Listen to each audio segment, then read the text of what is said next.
Hello, my name is Braden Crooks, and it's my pleasure to introduce the Undesign the Redline exhibit to you at the Central Library on 5th Street.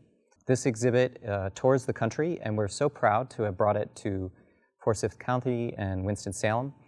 We work with the Winston-Salem Foundation as well as the African American Heritage Initiative and many other partners to bring this here to localize stories local to Winston-Salem and to bring this history to life.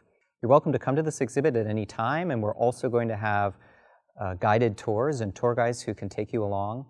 And you'll find 5 sections to the exhibit. The first section, which I'm standing in front of now, is the introduction, and that's going to tell us about redlining. What was redlining? Why is it so important to understand for today? And its legacy that affects so many people in so many neighborhoods across the country and right here in Winston-Salem. Redlining was essentially a credit system that gets rolled out as part of the New Deal. So the federal government is getting involved in mortgages and home ownership. They're inventing the 30-year mortgage, and first-time home buyer loans will be insured. But they don't want that opportunity to go to everybody. And redlining is one of the ways in which we really cut off the availability of home mortgages, but even eventually credit in general and the money system to neighborhoods where people of color were living. This credit system had 4 levels, and you can see some of them here. Green, which is great, definitely lend here. Blue, which is second best. Yellow, which was called declining. And finally, red, which are referred to as hazardous areas. And when we look across the country at these maps, including here in Winston-Salem, you'll see that in the area descriptions that tell you, well, why is an area red or why is an area yellow, those areas colored in red will say things like hazardous influences, quote, Negro infiltration.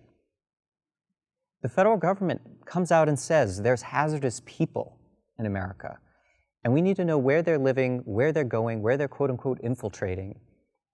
And we're going to zone those areas for disinvestment. And redlining sent many neighborhoods on a different trajectory than they would have been. A trajectory of disinvestment, a trajectory of lower home values, of shuttered businesses. And that trajectory still affects us today, because these are still areas where you'll find empty homes, where you'll find abandoned lots, where you'll find closed businesses in neighborhoods that once, despite things like segregation, had thriving local businesses and economies and dense and interconnected neighborhoods. That history is laid out in this exhibit.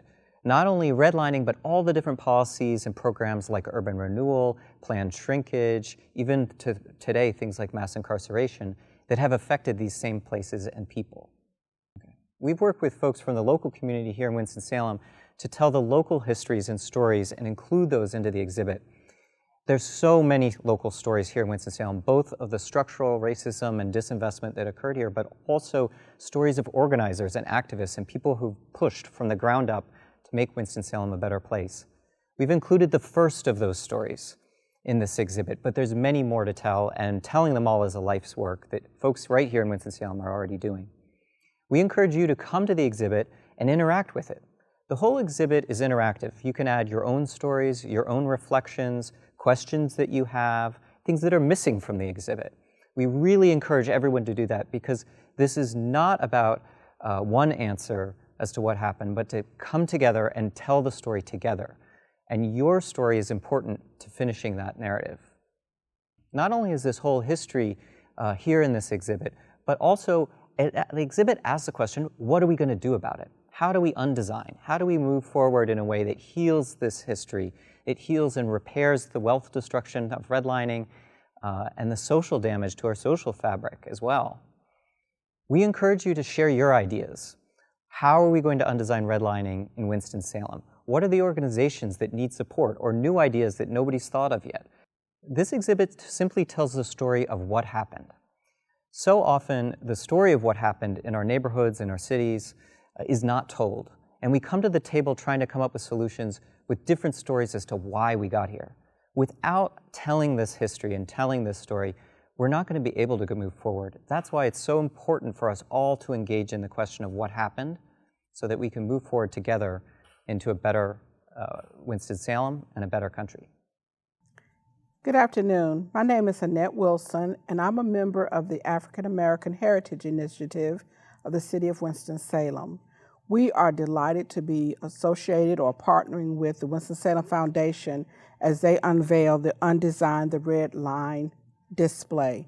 I'm encouraging all citizens of Winston-Salem to come down and review this display and see what actually happened in terms of segregation, realignments, the development of our communities, and the impact that the redlining had on our community. I grew up right here in East Winston on Graham Avenue, and you can see that was designated as a red line area.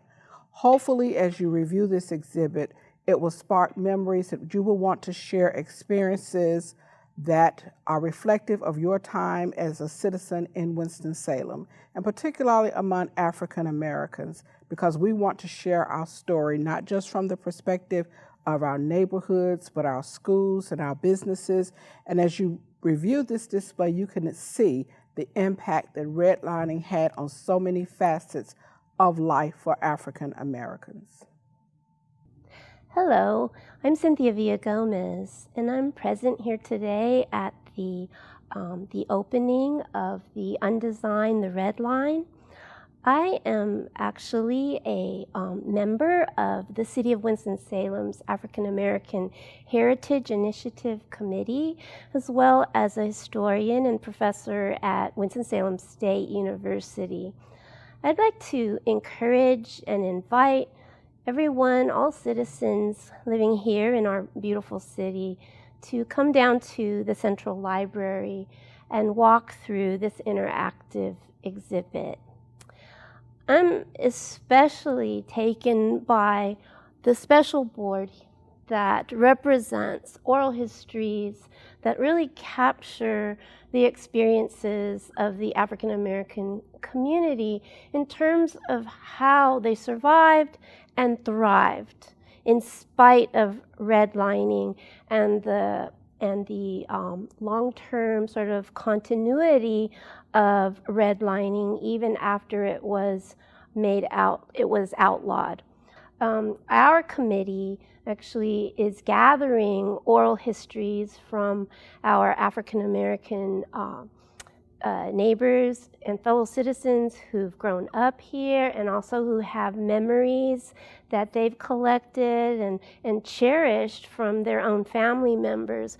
And all of that, the resilience and the creativity and the strength of the African American community here in Winston-Salem is really, you see it in these wonderful stories. I hope that you will all come and pin a little note on this interactive exhibit, and particularly on our board here that represents our own city.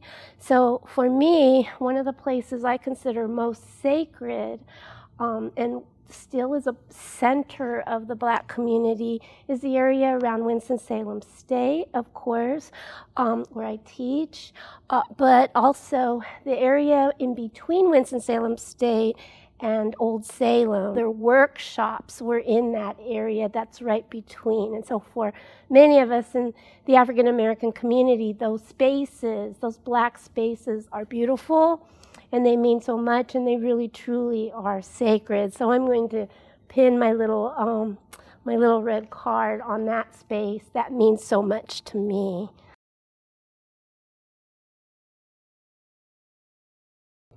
And thank you. Please come down and see the exhibit.